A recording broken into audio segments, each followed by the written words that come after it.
Segment है हमारा money matters, जिसमें हम बात करेंगे पाकिस्तान स्टॉक मार्केट की। कल भी जिस तरह हमने बात की, आज क्या रुझानात हो सकते हैं उस पर हम बात करेंगे। कौन से सेक्टर्स अच्छी परफॉर्मेंस दिखा सकते हैं और दिखा रहे हैं, किन सेक्टर्स में सरमायाकारी के आज अच्छे मौके हैं, इस पर भी खास तौर पर बात करेंगे। जो लोग इंटरेस्टेड हैं वो ये सेगमेंट लाजमी देखें। खास तौर पर हमारा जो लार्ज स्केल मैन्युफैक्चरिंग सेक्टर है उस पर भी आज हमने बात करनी है कि वो के बारे में कहा जा रहा है कि रवां माली साल की पहली तिमाही में उसने बहुत अच्छी कारकर्दगी दिखाई है। तो आज की अपडेट क्या है, मार्केट कैसा परफॉर्म कर रही है, कौन से ट्रेंड्स नजर आ रहे हैं, ये जान लेते हैं। हमारे साथ मौजूद हैं senior investment analyst AKG securities limited Mohammed Ali साहब। उनकी तरफ चलते हैं। अली साहब, थैंक यू सो मच हमें ज्वाइन करने के लिए। सबसे पहले यही सवाल कि क्या इस वक्त है सिचुएशन स्टॉक मार्केट की और क्या रुझानात देखे जा रहे हैं? अच्छा, आज सुबह thank you for having me. आज सुबह स्टॉक मार्केट थोड़ी सी पॉजिटिव खुली थी, लेकिन फौरन नीचे आ गई थी। ये प्रॉफिट टेकिंग का रुझान है, दूसरा दिन आज कंसेक्यूटिवली। तो अभी मौजूदा सिचुएशन देखें तो 1500 पॉइंट डाउन है, 181,000 टच कर दिया है इसने।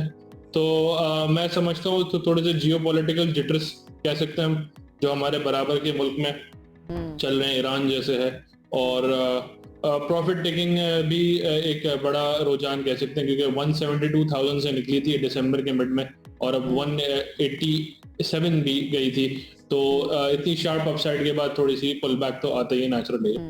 अच्छा, कौन से सेक्टर्स हैं जहां पर लोग आज देखकर इन्वेस्ट कर सकते हैं या अच्छा परफॉर्म कर रहे हैं वो सेक्टर्स, वो थोड़ा सा आप अगर बता दें। डेली बेसिस पे तो सेक्टर ऐसे रिकमेंड हम नहीं करते, सेक्टर तो लॉन्ग टर्म होते हैं। लेकिन आज की पॉजिटिव खबरें ऑयल एंड गैस में है। वापस से ऑयल एंड गैस प्रोडक्शन 1 जनवरी से जो आई थी वो बेहतर है, क्योंकि जैसे gas production specifically 3,000 million cubic feet per day पूरे 1 साल बाद ऊपर हुई है। काफी सारे इश्यूज थे तो गवर्नमेंट ने रिजॉल्व किया और प्रोडक्शन वापस एक बॉटलनेक की वजह से रुकी हुई थी, वो बढ़ गई। ठीक है। अच्छा Ali, oil and gas sector अभी पॉजिटिव है और ऑटो सेक्टर की भी सेल्स कल आई थी, वो भी ऊपर है। ठीक है। जियो पॉलिटिक्स की वजह से आप कह रहे हैं कि जिटरी सिचुएशन भी है, तो जब ऐसी अनसर्टेनिटी मार्केट में देखी जा रही हो तो फिर आप क्या एडवाइस करते हैं जितने भी इन्वेस्टर्स हैं उनको? क्या उनका रुझान होना चाहिए, क्या उनको रुक जाना चाहिए या फिर वापस अपनी इन्वेस्टमेंट जो है ना फौरी तौर पर निकाल लेना, ये अक्लमंदी होती है? थोड़ा सा ज़रा आप इस बारे में गाइड कीजिएगा।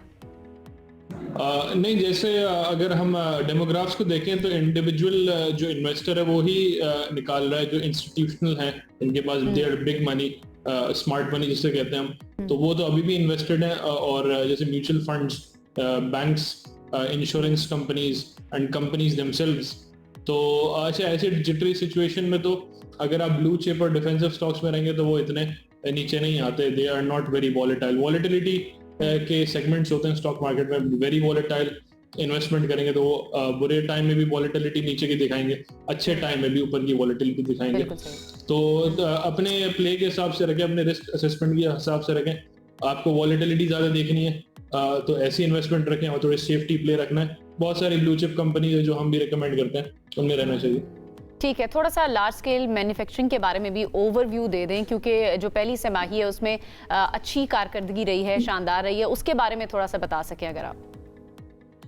I think large scale manufacturing 2-3 साल बाद रिबाउंड पे आ रहा है इस साल में। तो अभी जुलाई से सितंबर का जो टाइम है वो 4% ऊपर है। हमने देखा था अक्टूबर का भी डेमोग्राफ जो डेटा आया था वो भी 7 से 8% ऊपर था। तो इंडस्ट्रियल आउटपुट की निशानी होती है, बढ़ रही होती है। तो हमने देखा कि food, tobacco, garments, industrial, electrical equipment की प्रोडक्शन में इजाफा है। ऑटोज के भी सेल का कल आए थे, ऑटोज प्रोडक्शन और सेल नंबर दोनों ऊपर हैं। तो पैसेंजर कार्स और एग्रीकल्चर में जो इस्तेमाल होती है गाड़ियां वो भी ऊपर है, 2-3 व्हीलर्स भी ऊपर है। तो इसकी 2-3 वजूहत हैं। तो इन्फ्लेशन का नीचे आना और कंज्यूमर कॉन्फिडेंस का डेटा भी हमने देखा था पिछले हफ्ते कि consumers are willing to come back और इन्वेस्ट भी कर रहे हैं, वो स्पेंड भी कर रहे हैं।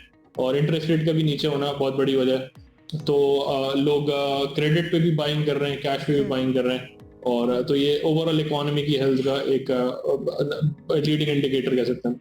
ठीक है। अच्छा अली, आज जो लोग इन्वेस्ट करना चाह रहे हैं उनको रुक जाना चाहिए इस वॉलेटिलिटी को देखते हुए, या फिर वो इन्वेस्ट कर सकते हैं, then they have to keep their money invested long term benefits के लिए? देखिए, लॉन्ग टर्म इन्वेस्टमेंट तो कभी भी की जा सकती है, लेकिन टाइमिंग हर बंदा नहीं करे तो बेहतर है। लेकिन जैसी खबरों को आप देखते रहें और खबरें थोड़ी बेहतरी की तरफ जाएं, इंटरनेशनल जो जियोपॉलिटिक्स में कह रहा हूँ आपसे, तो वहां ही उनको बॉटम देखना चाहिए कि मुझे लग रहा है कि यहाँ ये बस बॉटम है, आज आखिरी दिन था, आज आखिरी ट्रेडिंग डे था या नीचे होगा, या अभी भी इन्वेस्ट कर लें, कोई बुरा टाइम नहीं है ये, अभी भी वैल्यूएशन बहुत अट्रैक्टिव है और वैसे कोई मसला नहीं है, लेकिन किसी को टाइम बढ़ना है तो देख सकता है। लेकिन अभी 181,000 आ गया, हाई के 187 के बाद तो वैसे ही पुल बैक 7,000 पॉइंट का आ गया, तो बहुत सारे स्टॉक्स नीचे आए, वो एग्जैक्टली cheaply यही खरीद सवाल मैं सकते करना हैं, चाह रही थी। वापस जा मार्केट सकते अभी हैं। क्योंकि थोड़ी सी डाउन है, तो वो तमाम लोग जो इन्वेस्ट करना चाहते हैं, स्टॉक्स की प्राइसेस अगर नीचे आए हुए हैं, तो isn't it a good time to invest? क्योंकि जैसे ही सिचुएशन बिल्कुल। थोड़ी सी क्लियर होगी तो उनका प्रॉफिट बढ़ जाएगा। बिल्कुल ऐसे ही ऐसे ही। राइट, ठीक है। एनीथिंग एल्स आपको क्या लगता है कि आज के दिन के हिसाब से जितने भी इन्वेस्टर्स देख रहे हैं, जो इन्वेस्ट करना चाह रहे हैं, उनको किन किन बातों का ख्याल रखना चाहिए आज के दिन की सिचुएशन को देखते हुए?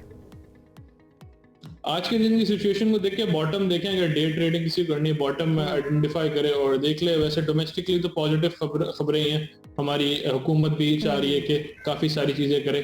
बिजली के टैरिफ की न्यूज आज आई थी, बिजली का टैरिफ एक और पिछले साल जो टैरिफ था इस साल भी वही टैरिफ अनचेंज ही रखा, इनफैक्ट थोड़ा सा नीचे गया।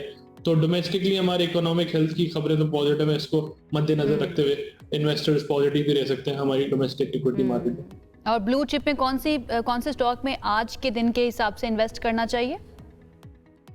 I think oil and gas is a better option आज। ऑयल एंड गैस में किया जा सकता है। ऑयल एंड गैस सेक्टर में जो भी आप। Thank you so much Ali, हमें अपडेट करने के लिए पाकिस्तान स्टॉक मार्केट के बारे में। आज हमने आपको बता दिया जनाब, अगर आप करना चाहते हैं इन्वेस्ट तो आज के दिन भी किया जा सकता है, लेकिन डेफिनेटली उसके लिए थोड़ा सा आपको इंतजार करना पड़ेगा इन्वेस्ट करने के बाद, क्योंकि जैसे ही सिचुएशन बेहतर होगी बाकी दुनिया की, क्योंकि इस वक्त हमें तब्दीलियां भी नजर आ रही हैं, वर्ल्ड ऑर्डर जो है ना उसके बारे में भी कहा जा रहा है कि शायद वो तब्दील हो रहा है। तो जब इस तरह से स्पेकुलेशन होती है, वॉलेटिलिटी होती है, तो स्टॉक के ऊपर भी असरअंदाज होती है।